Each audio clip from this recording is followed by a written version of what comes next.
If you ever saw or played sports as a child, after the games, right, there was always who gets the game ball, right? Who's the MVP? And I think we get that because of our society and our culture wants to give out an MVP to the best person in the Super Bowl, the best one in this, the best of that, the most valuable employee for the month. And even though our intention is good to motivate people to be rewarded and to be acknowledged, it actually creates something negative that you don't want in your team. See, we don't want it to be about the only way that I bring value is if I achieve something that I then get recognized for being the MVP. You actually are pushing down most everybody on your team because only one person is getting the acknowledgement. See, I learned something really valuable last year coaching my daughter's softball team. As a matter of fact, I was the number 2 coach. The head coach I had just met that year. Her name's Debbie. She's a great person. And we're still coaching together now. And I saw something that I had never seen before.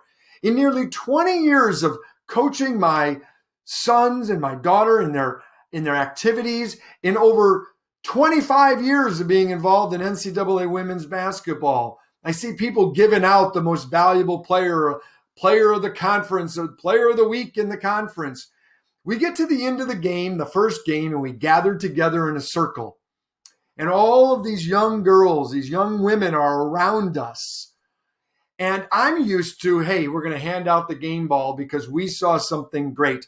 When I coached my sons, I would hand out a different game ball. Each week, a different player would get the game ball. And at the end of the year, everybody would get a game ball, right? But I really liked what she did. There were no game balls handed out the entire season. None. There was never a moment where the coach said, I want to acknowledge and lift up this person. Instead, are you ready for this?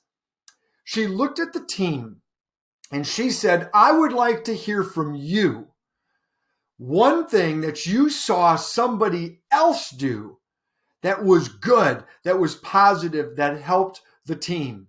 And one by one, these girls raised their hand and said something positive and kind and encouraging about their teammate. And every single game, the same thing happened. When the game would be done and they would sit down and she'd start to ask the question, the hands would jump up. They wanted the opportunity to cheer on their teammate, to say something nice about somebody else. When's the last time you tried that with your team?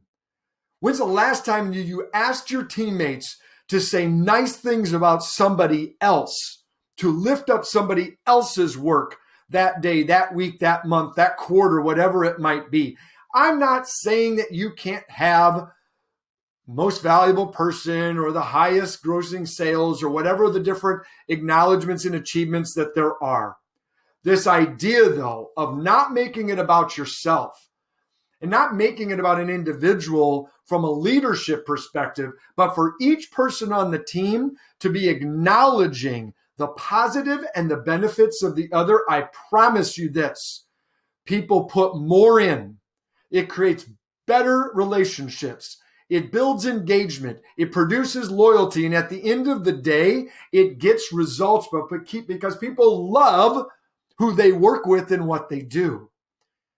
And that, my friends, is the secret to creating a culture of excellence, is that you've got people that care enough about one another to then work together to deliver the results and the objectives that you're aiming for. So take a twist moving forward. Change up the MVP. Ask them to give it to one another. And you might just find that culture of excellence is closer than you ever thought it was. I'll see you real soon.